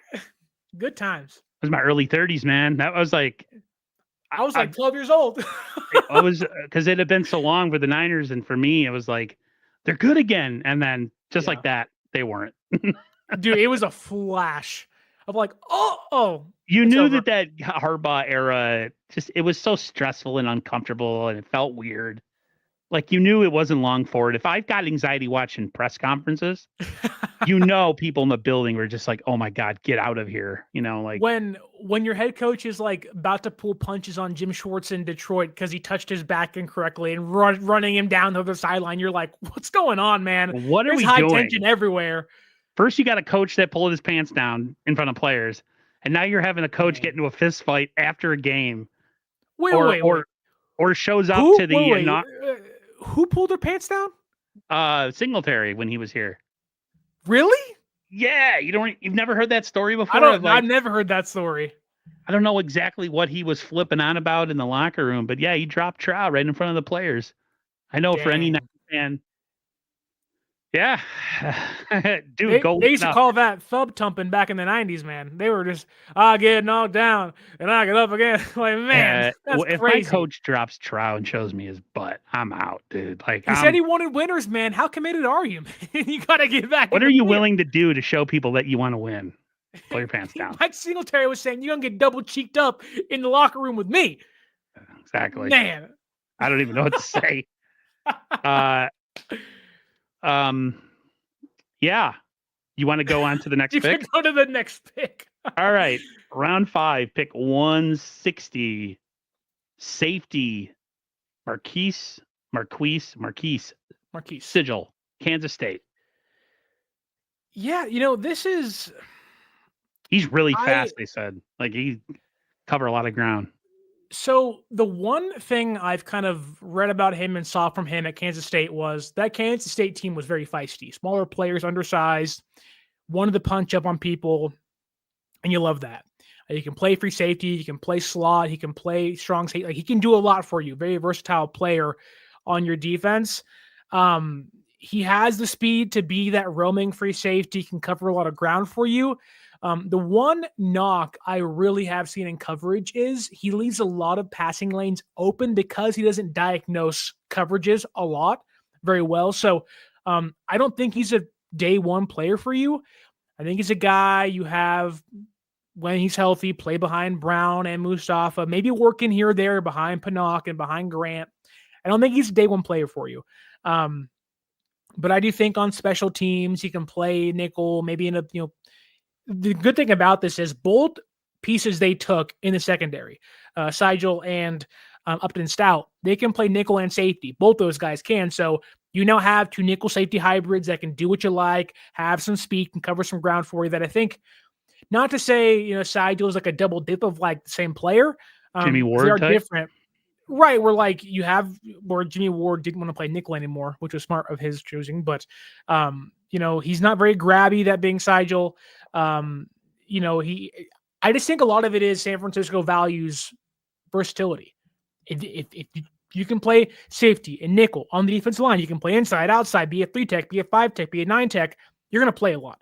And even as a linebacker, if you can play slot as a linebacker, you're going to play a lot there too. Greenlaw did a lot in San Francisco. So I like this pick, but I don't think he's a day one starter for you. Okay. But no coverage penalties and a captain. High upside player that I think you like a lot. He's got his head on right. He's well respected, which funny enough, Nick Martin was a captain. Curtis Rourke was a captain. Sigel's like a lot of these guys are team captains, guys who just can be in the locker room, rally guys around them, and hopefully play well on top of it. How much of this pick do you think was what we ended up finding out about Malik Mustafa? It's interesting to look at how they, based on what you just said. Well, it's. I don't think Sigel, I don't think Mustafa's injury had anything to do with Sigel. Mustafa will probably be back relatively early compared to a midseason report. I know his mom has been really vocal on social media saying that's not accurate. He was jumping and doing sprints, I guess, as of last week, according to his mother. So that's a really good sign there. But they brought in Richie Grant. They brought in Jason Pinnock. They brought in Siren Neal. They Upton Stout can play safety, albeit will probably be a day one player for you, at least as your fourth cornerback off the bench. I don't think Sigel. I think they're hoping they can pair Sigel and Mustafa together. But I don't think that's going to happen year one. I just don't. I think if you wanted the day one player at safety, you would have taken Xavier Watts at a Notre Dame or Malachi Moore at Alabama or someone earlier in the draft. I think they like him a lot. I think they know what they like out of their cornerbacks, and he fits that mold. Feisty, smaller guy, wants to get his hands dirty. I don't know if you watched the Bootleg Football podcast, but EJ on there was saying he's an agent of chaos at the line of scrimmage. And it's that's San Francisco 49er football right there. Just wreck dudes, wreck shop, get your hands dirty, and create chaos. So I think he'll be a more impactful player in year two, but he's making the roster for sure. Nice. Okay, this is where these start to suck, the picks. The last three. Yeah. Pick 227, round 7, Curtis Rourke, quarterback, Indiana. Yeah. Do you want to start or me? Why? He's not even going to be ready to start doing anything till at least training camp, right? Maybe even after that, yeah. Or even after that. So essentially, you're going to have a quarterback that really won't be ready until next training camp, possibly, to even see the field. It's a stash pick, and there is value in drafting 7th round quarterbacks. I think Curtis Rourke, had he been healthy, okay. But my bigger complaint is, so you don't address the offensive line. You're going to pay Brock Purdy $55 million a year. You have Mac Jones for 2 years. You kept Tanner Mordecai on your roster for a full season, knowing that he's probably going to replace one of the quarterbacks last season, whether it's Dobbs or Brandon Allen, as your QB3. And although Curtis Rourke is a higher upside player than Mordecai, it just feels like when Mac Jones is gone, he'll become the quarterback too. But are you prepping for 2 years, 3 years down the line? I don't think so. Like, that doesn't make sense for me. He's going to be 25 this year, so like, how much longer? Like, are you going to wait? He isn't a young guy. 6 years in college. A lot of injury history. Shoulder injury in 2020. Torn ACL to his right knee in 2022. Broken thumb last year, and tore his ACL again last year. So you don't fix the offensive line. And although San Francisco has been known to need 3 quarterbacks in a year to survive, is that the guy you want? No. No. And to his credit, he played through it. He does the point guard, touch pass stuff Shanahan loves. And I get all that. Like, there's reasons why he fits what they want to do. But I don't know. It just, like, I wrote down who was on the board still at the time. And I'm not saying these guys are going to be better than Curtis Rourke. I'm not saying that Curtis Rourke is a bad player. I'm just saying for the time and place he was picked for San Francisco compared to the guys still on the board, doesn't make sense. There's Brashard Smith, who went the very pick after him. Running back, maybe you don't want to double dip. I wouldn't mind doing it. Why not? A better player. Take the BP. It's round 7. Take the BPA. Like, Rourke's not the best player there. Brashard Smith to me. Zeke Biggers, defensive tackle. Essa Pohl, offensive tackle. 500 plus snaps. No sacks allowed this past year at Washington State. Why not that guy? Kobe Bryant, who was a UDFA to the Falcons. He's a good player and probably should have gone on day 2. Jake Briningstool, phenomenal receiver as a tight end. Not a great blocker, but Casey got him. They're going to turn that guy into the next Travis Kelce. Like, that's what they do. Sean Dolak, good linebacker, goes to the Rams. Why wouldn't you want that guy? The Rams want him. Shouldn't you want him? Same goes for Jared Ivey, goes to Seattle. Jaw Joyner, Kyman Rucker, Willie Lampkin, an offensive guard, North Carolina, goes to the Rams. They run the exact same offense as you. You don't want that guy? Why don't you want that guy over a quarterback who may or may not be healthy? Okay, I get that, but it's like, you got 3 guys you like. You can bring in a vet for, like, go sign Jake Fromm for all I care. Like, that guy's not making your roster, and he's not even healthy to even fight for a roster spot. So why are we doing this? I don't understand the thinking behind. They're so short-sighted sometimes in the way that they go about doing things when they pick. You know, the beginning of the draft I could understand because we're so lacking in bodies. But I'm with you. Like, luxury picks. I call these luxury picks, or like you said, stash picks. Like, with the team that was as bad as we were last year, like, till your dying breath in the draft, every player you draft should have a chance to make this roster and play next season. Every single one. And your offensive line is one massive injury away from being just like junior bottom league. 10 in football bad. What's that? Bottom 10 in football bad. If Trent goes down, they have one legit starter, and that's it. Booney. That's it. Yeah, he's a right guard. Those guys are interchangeable all the time. They are. I don't get it.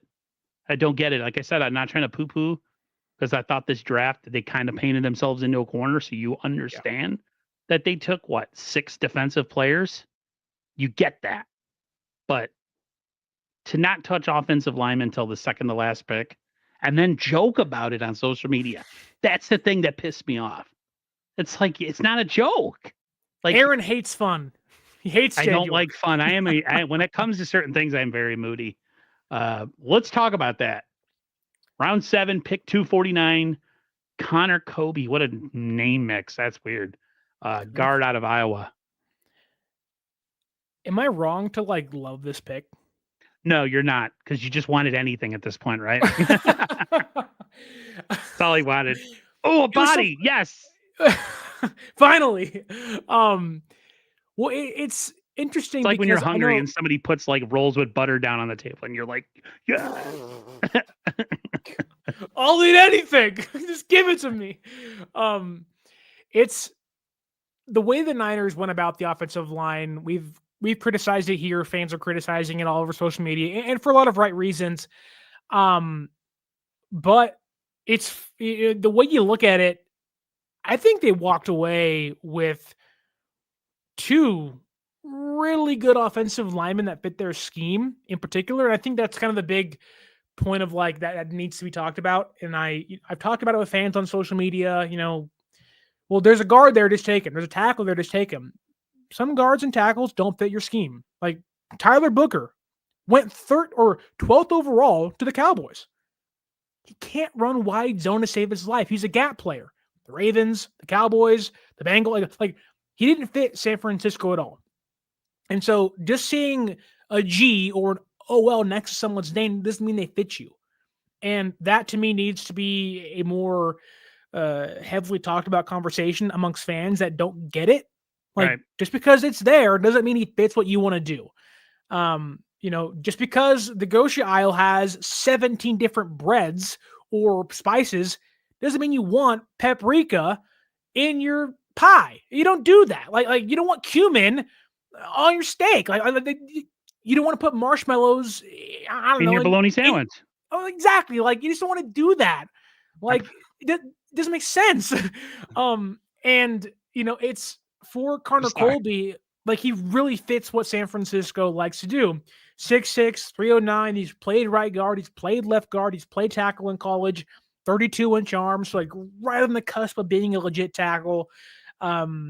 He's a good athlete. Put him at left guard. Put Burford at right tackle. Right. So like now it does give you like a question. Okay, like can he be your left guard? Can Hennessy beat Brendel out for the center job? Albeit that doesn't seem like it's likely. But it gives you more flexibility of okay, like we can move guys around and maybe you have a guy of the future here.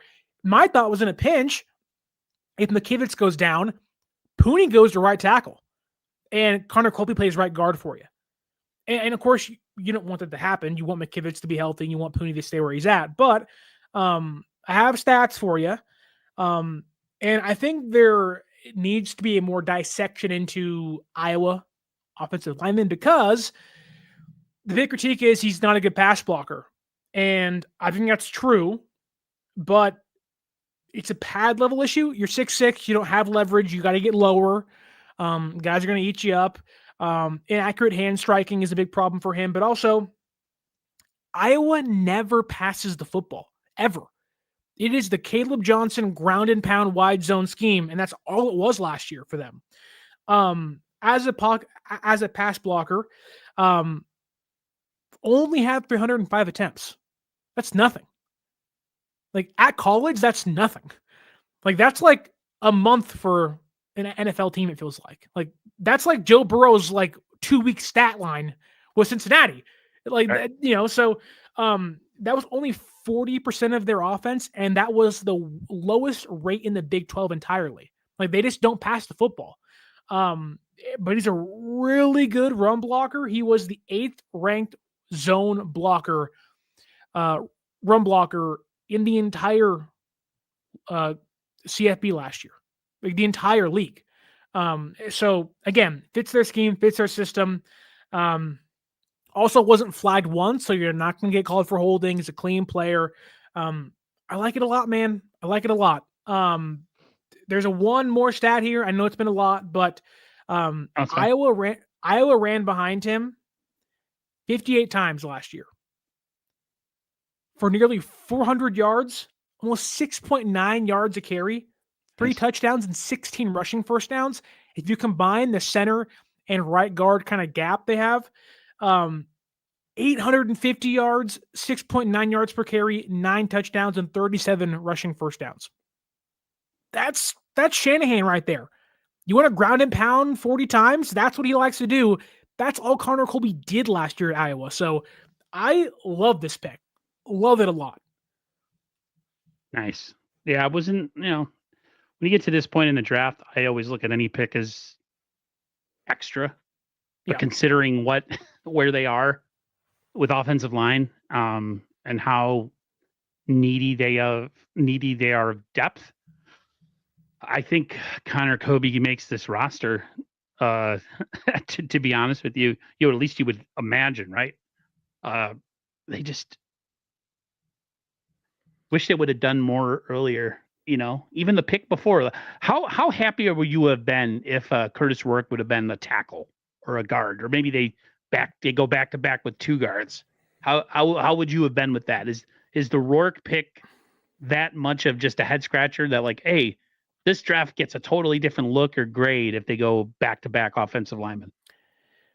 I think the Curtis Rourke pick isn't an example of, oh, you should have picked somebody else. It's more of like, you should have used that pick to move up somewhere and find a tackle earlier. Like, no offense to anybody they picked, because really, like, who I like may not be who they liked. Who, like, take Charles Grant, for example. He went one pick in front of them. Would have changed things? I have no idea. But honestly, like, if you're not going to address the offensive line, take a pass rusher on the interior defensive line. Yeah. Get Joshua, like, that's my bigger issue. Is like, okay, I get it. You have a very particular set of skills you like. Shout out Liam Neeson on your offensive line. Then take the pass rusher on the defensive interior instead. Aeneas Peebles was there as well. Like, there was people to take that were on the board. Or, like, you didn't pick. There's a big gap from 160 to 227. Dude, I use actually 2 7th rounders and move up. I actually turned off the TV for about, I don't know how long the round took. Dude, I was locked in. I was like, you never know, brother. They didn't do anything. I know. I did that to myself. Well, I was posting a lot of little, shorts and stuff on TikTok. Every time somebody got drafted, I would just, post their little profile thing. So yeah, you're right. Boo boo on me to not stay and watch the TV after all that. I had the ginger ale, the skinny pop, the goat fuel. I was just pounding. Oh, I was like, dude, I love ginger ale. It's like my favorite thing to drink. See, but are you a sugar-free guy? Sugar-free ginger ale? No, Dude, I love it. I'm telling you right now, the best combination is like late at night, you want a snack, get a can of ginger ale, cup of ice. Yeah. Skinny pop, man. It's so good. Oh, I totally agree with you. Oh, it's so you want to watch Last clean. of Us and just cry your eyes out? Skinny pop and ginger ale saves your life. I'll do that when Stranger Things comes out, when I know it's the last season. I'll be crying my eyes out. Or this season with the 49ers, I might be crying my eyes out. Man. All right, last pick, round 7, pick 252. We talked about this earlier. One of those picks that you had you scratching your head. Junior Burgeon, wide receiver, Montana. They specifically made it known to everybody. We picked a kick returner. And some people say he's not even that good at that, and he's not even that fast. Whoa! So I don't know. Depending on who you listen to, they're wrong. I mean, they're really wrong. Imagine telling somebody that someone that had 9 collegiate returns for touchdowns that they're bad at their job. He had 8 it wasn't necessarily they were bad. Return. They just didn't have, for a guy that they're specifically probably drafting for kick returning, he doesn't have that blazing speed. So that was kind of the biggest. That's true. He has 4.5 speed, so it's not going to crush you. I think he plays faster than that. But let's be honest here. New kick return rule in the NFL, year 2. You tried Garendo, you tried Debo, you want a dynamic guy back there that can make guys miss. Burgeon can do that. And honestly, like, I'm more impressed with the punt return stuff. What has crushed San Francisco in the playoffs? It's not kick returns, it's punt returns. Kyle Williams, McLeod, Darrell Luter Jr. Like, it's not the kickoffs. You can just take those suckers and say, give me a touchback if you want to. You can knee that sucker down for all you care. Just don't fumble. Exactly. And Junior Burgeon, highest graded punt returner in the FCS and FBS combined. So they went into that pick at the end specifically. This was a welcome Brant Boyer to San Francisco pick. And you know what? Pretty much. And there was a lot of talk coming off of social media, especially from the Niners themselves, talking about just collaborative efforts with certain coaching, like depending on if it's special teams or defense. Like this draft, I think was heavily influenced, not like when the Belky era, Belky did what he wanted separate from what the football team needed or the scouts. Yeah, he He was an would pick, idiot. yeah. That's why I got This is fired. completely different because they pick based on what they have I think that's when fans get a little upset or whatever, but like you got to love that there's a collaborative effort between assistant coaches and the scouts Yeah. and how they work together. And if you look at it, all sides of the ball got better in this draft. Offense got a little better, defense Yep. hopefully got a little better, and It better. I mean, short of drafting a kicker in the 7th round, I think special teams got better. So Yeah, I think that's a good point. You know, to give you one more stat that may, perk your ears up, as a punt returner, 16.71 yards was his average at awesome. Montana. That is third in Big Sky history That's behind amazing. Cooper Cup. And it's only by 0.3 yards. He's a dynamic player on special teams, and for a team that hasn't had one of those guys since Ted Ginn. And even then, Ted Ginn had his problems. He'd run us Right. Yeah, sideways like 19 people talk times. people talk about Ted Ginn like he was some world change. He was okay. He's good. He's fine. But He helped out. he wasn't like what's his name from the Bears from back in the day. No, I mean, no one's Devin Hester. Yeah, so let's relax a little bit on that. Dude, But yeah. do you remember Alan Rossum, who they brought in? I don't know, 2010, 2009. He was the Falcons returner, and he was awesome in Atlanta. Got to San Francisco and couldn't do diddly squat. I was so upset. Yeah. That was back when Madden had the rewind feature on plays, and it was so annoying. And you just go back and forth for about 10 minutes and find a hole and go. Dude, my friends would rewind that sucker, and I'd be like, dude, come on, man. That. How many times are you going to try to get a kickoff return on me? Let's go. What was I going to say? Thinking about, who was a really bad player, went to the 49ers. It was good on the Browns, was Antonio Langham in the 90s. He was a corner. Okay. Really good. Niners get him as a free agent. One of their worst, because you're a little younger than me, if you ever want to go back, just go look up Antonio Langham, cornerback. Niners paid him all this money. Dude, he sucked.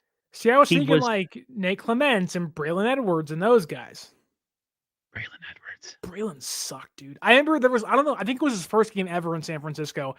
They tried that goal line slant 4 times in a row. First down, second down, third down, fourth down. And they couldn't hit it once with Alex Smith. And I was like, if anybody's going to hit it, it's Alex Smith, man. This is his bread and butter. And they couldn't get it done at all. And I was like, cut this dude right now.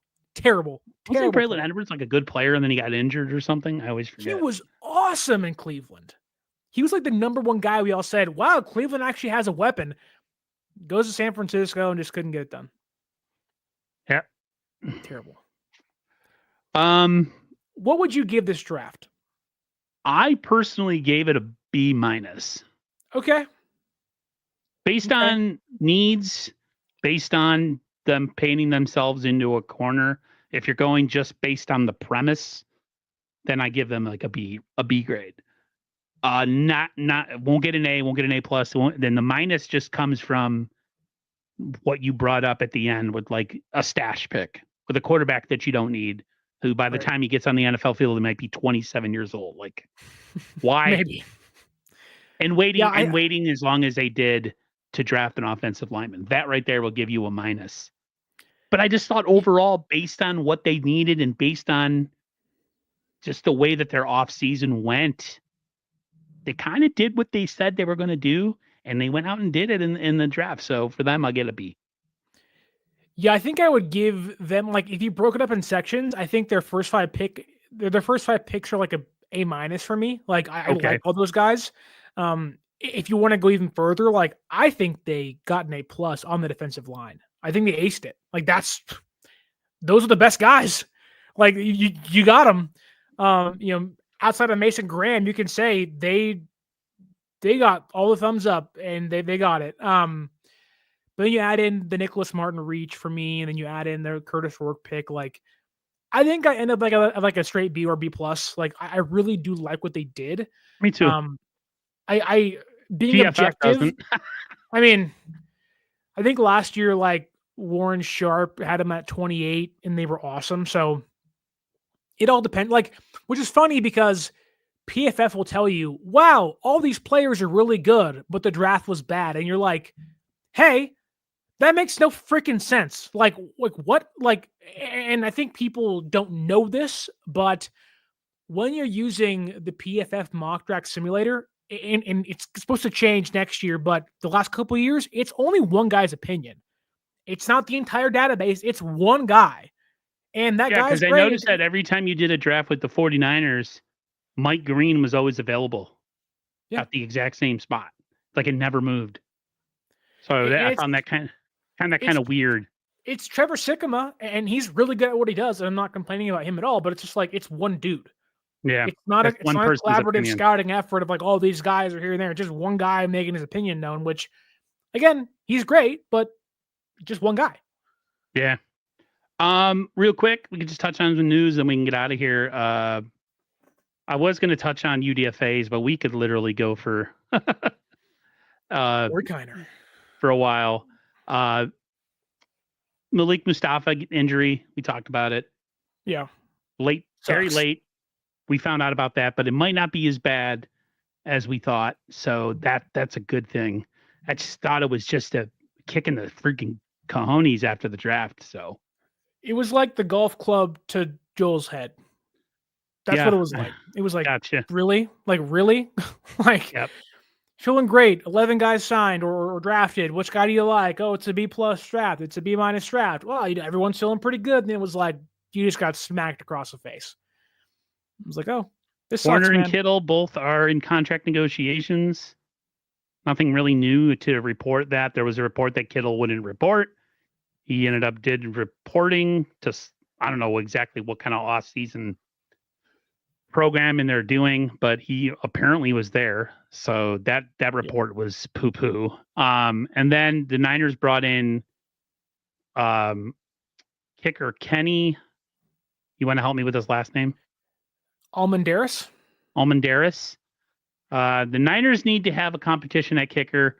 You and me both know it's probably going to be Jake Moody that starts for the 49ers next year. And I hate it. Yeah. But at least they're bringing it in. He was a Lou Garza award winner. So he won some kind of award as a kicker. That's the best kicker in all of football in college last year. But can I read you all some stats really quickly? Because I don't think he's that good, to be honest with you. Extra points, 96.9%. That's really good. You make your extra points, you're gonna win football games. Also, he's 250 pounds. He's a big dude. He's like Sebastian Janikowski out there from the right side, just laying some wood. Kicker, man. Dude, he's chugging beers and just pounding like man. He's smoking cigarettes on the sideline. He's from the 70s, dude. Somebody put him in a time machine and shipped him to. If Al Davis was still alive, he's a first-round pick. Oh yes. Like he's just first rounder, no doubt. Apparently he's made 63-yard field goals in practice, but so is Jake Moody. I've actually seen Jake Moody make a 68-yard field goal and said, "Where the hell is that? Like what is that, dude?" He's a mental midget, man. We all know that. Field goals for Almendaris, 85.2%. So not bad, but not great. Not great. He's 91.7% inside of 30 yards. Okay, it's fine. 100% from inside the 40. That's great. Love that. But the whole point of having a kicker, mainly a third round one, is to extend the field for you to score more points. And as soon as you get outside of the 40, 74.1%. As soon as you get outside of the 50, 62.5%. Yeah, you can't have not that good as a kicker. No. No. So he's not real competition then. I mean, in name or in body 67 only. touchbacks. I mean, he's probably one of the best kickers in the draft, but that doesn't mean anything. I don't know. I don't care. It looks like the Ravens are moving on from their kicker. As he should. Because he's a creep. One of the best kickers in National Football League history. At least up until last year. Good old Deshaun Tucker out there in Baltimore. Yikes. Yeah. Hey, don't do stuff like that. Just don't. Just not that hard. Dude, it's really not that hard to not be a creep. I don't Just like, understand it. just keep your mouth shut and your hands to yourself, and you're gonna be fine in life. It's not that hard. Thoughts on the Shredder Sanders thing? Surprised it happened? You mean Shador? Should I call him Shredder? Shador Sanders. Oh, I'm turning Shador into Sanders. someone who who will remain nameless in this stream. But you know who I'm talking about. Man, it's one. I do feel bad for him. Getting pranked sucked on like a big day for you. I also don't think the pranking things that like people are calling to fire Jeff Ulbrich. What are we doing? Like, it's a college kid being stupid. If you were in college once, I was in college once. I saw a lot of people do a lot of stupid things that are worse than making a prank phone call. It just happens. Do I agree with it? No. Would I have done it? No. But I'm also not 21 years old anymore. And maybe when I was 21, I probably would have done it. Like what kid that has access to maybe one of the most hyped up prospects in the last 20 years is not going to go, oh, hey, Jimmy, watch this, and make a dumb phone call?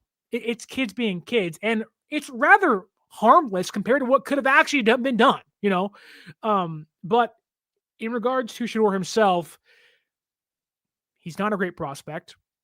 I don't get the hype around him. I think he can play at the NFL level, but it is abundantly clear the Browns GM the Browns owner forced the GM and the head coach to draft him. They took Dylan Gabriel thinking, okay, 3rd round pick, pressure's off, we're not taking him. The Giants got Jackson Dart, Titans got Cam Ward. Where's he going to go? Saints got Tyler Shugg. All the teams that needed quarterbacks got their guy.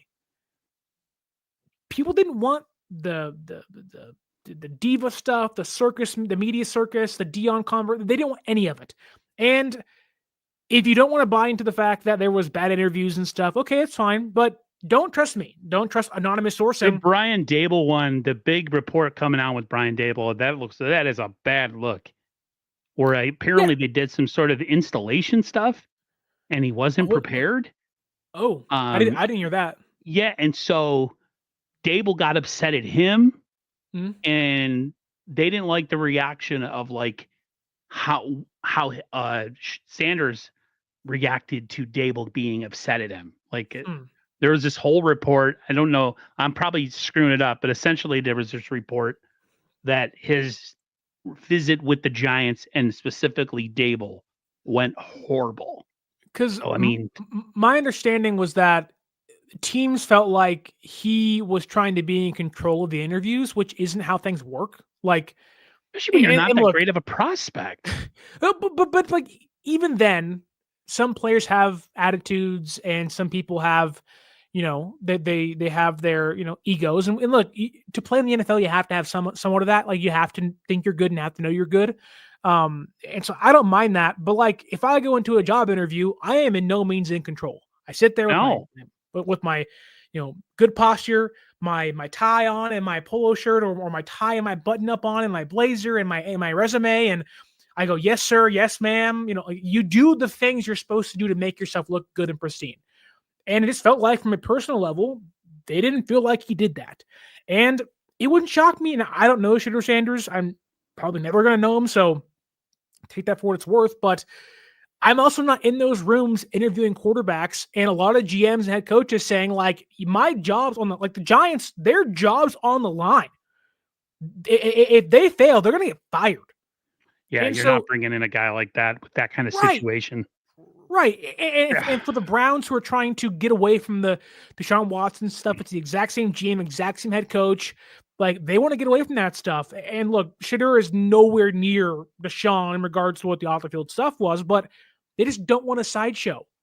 And it's NIL money. It's, big-time dad. It's all this stuff where you're like, I can do without it.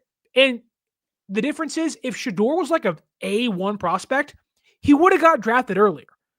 But it's all the side stuff mixed with him being rather mid. Some strong organization who has cachet, would have drafted him and said, like, you know what, we can work with this because he's got he's got the talent to make sense of the pick. But if you don't have, like you said, that 1A talent, and you have a circus sideshow, and your dad was probably one of the greatest cornerbacks, defensive player that's ever played in this league. And you're watching interviews from the previous year where they're like, yeah, if we don't want to go there, we ain't going to go there. Like, we're going to make it like, dude, Right. information is so easy to get nowadays. All you got to do is turn on YouTube. So it's And like not like it was a, Shador, like people are comparing him to Eli Manning. Eli Manning was a guaranteed first round pick, top 5. yep. Shador was a second round overall talent who probably should have gone earlier than he did.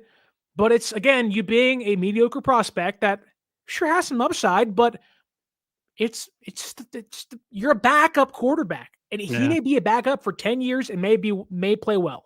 But the reality is, it's like, dude, like you're fit in New York, you were going to be quarterback 3. With the Browns, they are a team not in position to draft you. They traded away Travis Hunter, essentially. They didn't want to deal with that either. And, it's like the Saints aren't in need for a quarterback to play now. Tyler Shugg is 26 years old. Like, no team really fit Shador Sanders' timeline.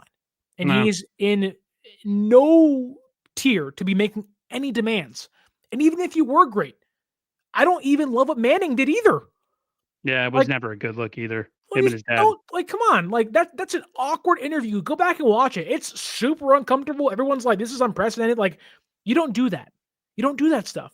Elway did it too. I'm going to go play baseball.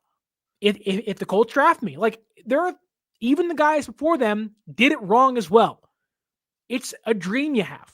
You don't get to pick. Just go there and make your own pathway. Not everybody's Joe Montana got drafted to the perfect situation. Or Tom Brady. And has 4 rings. Yeah. 3 MVPs. Hall of Famer. Always my favorite player. But wow, this is a long one, man. Almost 2 hours. We could have gone on about some. I'll put it this way. I'll leave you with this one. Out of all your UDFAs, who's your favorite? Because I know we could have gone in. Huh? Corey Kiner, running back, Cincinnati. Okay. That's like, he's probably a 5th round pick talent. I don't know how he fell. And it's going to be another, how'd that guy make the roster over blah, blah, blah, blah. And we're like, yeah, that's probably their 4th string running back this year, I think. Yeah. And I believe in, I believe in Bobby Turner. I still do. Mm-hmm. And I believe in Kyle believing in Bobby Turner. When I think of I always tell my brother, it doesn't matter who these running backs are.